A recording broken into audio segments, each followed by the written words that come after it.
Hello, this is my work truck record review, and today I'm going to be talking about the Cheap Cassettes. They'll never forgive you for pop. So the reason I'm doing this from my work truck is because it's the only place I have a CD player. Long ago, it just seemed to go missing, like never played CDs anymore. So this is where I listen to CDs.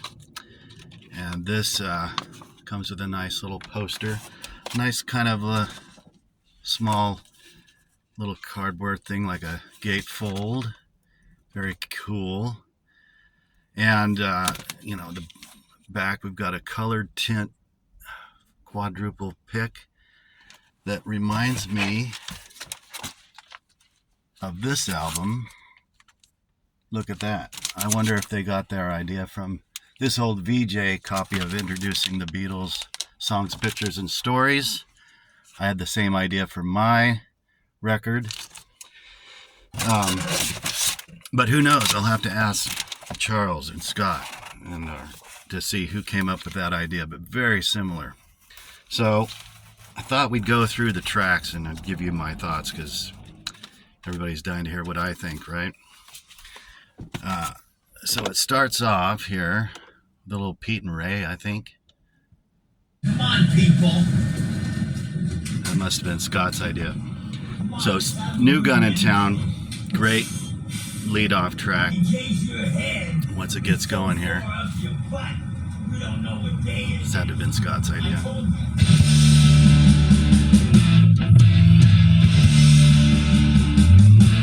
So these chords here, as soon as this starts going, kind of reminds me of Save It for Later, English Beat.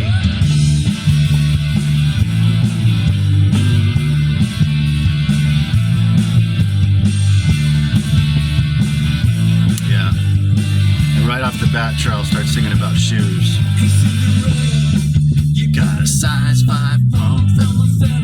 So he must be into ladies' footwear. I know he's really crazy about socks. And so it makes sense to me. So next up is Scott's Everyone But You. This reminds me of Doll Test heavily. Like half of this album sounds like the Missing Doll Test EP that would have come out after this album, Mosque Alarm Clock. This is totally Scott's late 2000s kind of sound. His sunshine pop guitar with his downbeat, downcast lyrics. And I think Scott's harmonizing with himself. I could be wrong, but that's a great combination. Very cool. So, great Doll Test pop, and then followed up by, so the mood kind of comes down a little bit, but then we start rocking out with Bad Xerox. So we're right back in the swing of things. And I think in the chorus, Chaz is harmonizing with himself. Yeah, it's about a girl with a type, obviously, who's dating his doppelganger. Right here. Pretty sure that's Charles on Charles. I could be wrong too. Let's see. Oh yeah, and he's got like this vocal vibra slap just for this solo. Kind of like the Romantics, What I Like About You. That's what it reminded me of anyway. So after this one, we have another Scott tune, The Right Note. This opening guitar riff to me reminds me of Tony Hicks, The Hollies. It kind of has a Hollies vibe to it. But then it goes right into that classic Doll Test sound, which is very cool. Yeah, this is good stuff in it. I listened to this record over and over, and At first I thought it was a little jarring, like two songwriters, but I've listened to it long enough to where the whole vibe is one complete record, just two different things, but it's a Cheap Cassettes record. At first, I guess it's because I was in the doll test, so I'm a little prejudiced that my ears just go back to that time period. But it flows. It is a record unto itself, and this is a killer Scott track. Next up, Don't You Want to Know? And I don't know whose idea it was to put the piano notes in there, but it's a great idea. Here it comes. Through the whole song, just simple little piano stabs there, or single notes, not chords, whatever. Nice effect on the song.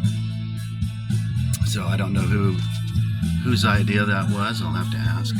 Maybe I know Kurt Block was involved in recording this. I remember seeing on Facebook these guys having a good time down at Brian Nelson's studio. This font is hard to read with my old eyes. It's like a very thick, bold impact font. Anyway, killer song. Okay, so next up, Hung the Moon. Starts off with half the riff a Van Bird can sing, right? It's like your Yesterday and Today album is skipping. Perfect choice, though. Might as well use those notes. So this, out of the Charles' songs, this one's my favorite. Can't figure out what it's about. It's like either about childhood or parenthood or some kind of family dynamic, maybe. It's touching, though. It's a good.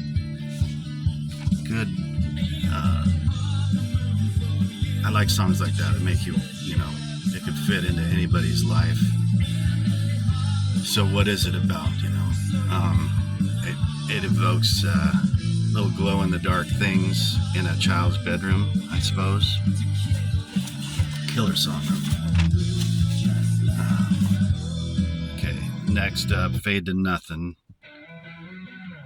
And it sounds like Scott and Charles are singing together through the whole song on this one, I'm guessing. And so what struck me with that is their phrasing isn't perfect. They don't lock in together tightly, which is really cool. I mean, it's good that it's not perfect.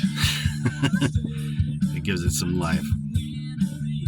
So it's Charles by himself at first, and then I think after the first chorus, they're both singing together.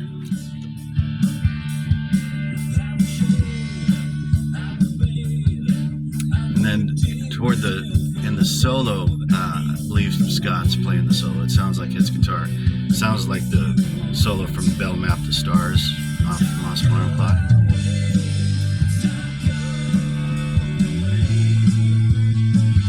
That's good shit right there.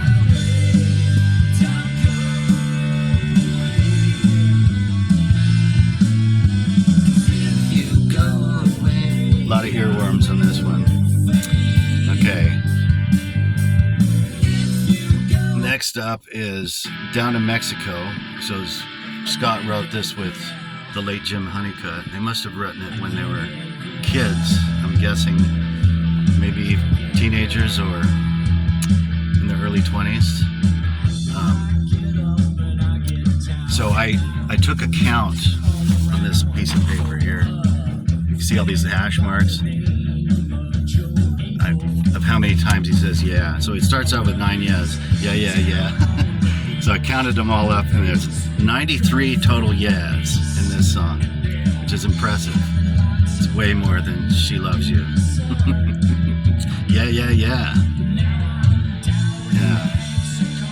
So this is interesting song. He ponders what it's like to have relations intimate relations with a woman from South America. Let's see what it's like in the southern hemisphere, in a different hemisphere. And I don't know if that involves doing something counterclockwise or what. This is the longest song. It's got quite an extended solo, 2 solos, which is great. There's a lot of moments on this record where there it is. There's a lot of moments in this record where things kind of fall apart. And instigated by Scott, you can hear a lot of clowning around. And wow, Scott really belts this one out. It's a tour de force. And there's probably a lot of emotion from Scott, his buddy who left us recently, last year, a year ago, anyway. Jim was a good man. So following that epic song is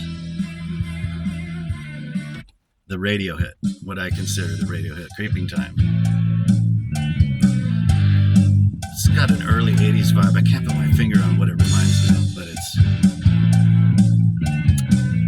got cowbell. But this is, yeah, the chorus is super catchy. And I don't know if they're talking about ground cover, THYME, or the herb, but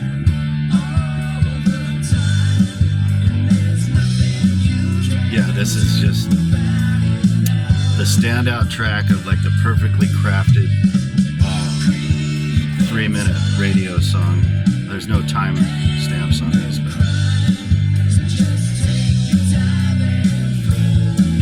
okay. So next up is my favorite Scott track on this record. If you know, you know. It's kind of a zeitgeisty title. Chorus. This is what the kids are saying a lot these days. If you know, you know. Kind of a meme theme or whatever. This is classic Scott. He rhymes imperative with parody of narrative. That's ambitious and cool. The best part is the chorus. It's just such a great Scott on Scott vocal.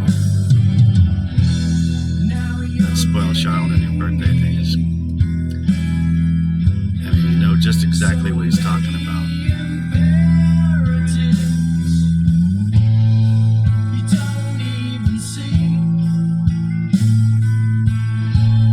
Parody of narrative. Here it is.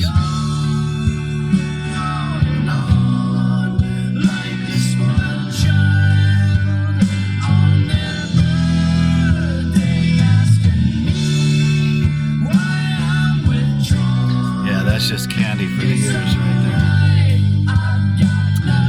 Okay, finally, it ends with Strangest Friends. And this, this is very hooky too, very earwormy. So it starts out like an earnest song, I guess, and then about 3/4 of the way through it kind of falls apart into chaos. And everybody's cracking up and having a good time. Oh yeah, this isn't the song. It was the one before, If You Know, You Know, where it ends with a tender whisper, like it's very soft, and then immediately following that, Scott announces that he's got to take a shit. And so this song ends the same way, just kind of like everybody's falling down, laughing and having a good time. So this is a big recommend. Get it. I think it's available on vinyl. I ordered one. I haven't heard if it's on the way or not, so I don't know who's watching their Bandcamp page for merch. But yeah, well worth your $10 to $20. Come see him January 25th at Connor Byrne and Ballard. Our band with Brookers. Thanks. This has been the very first work truck record review. It's probably too long to post, but we'll see how that works out. Thank you.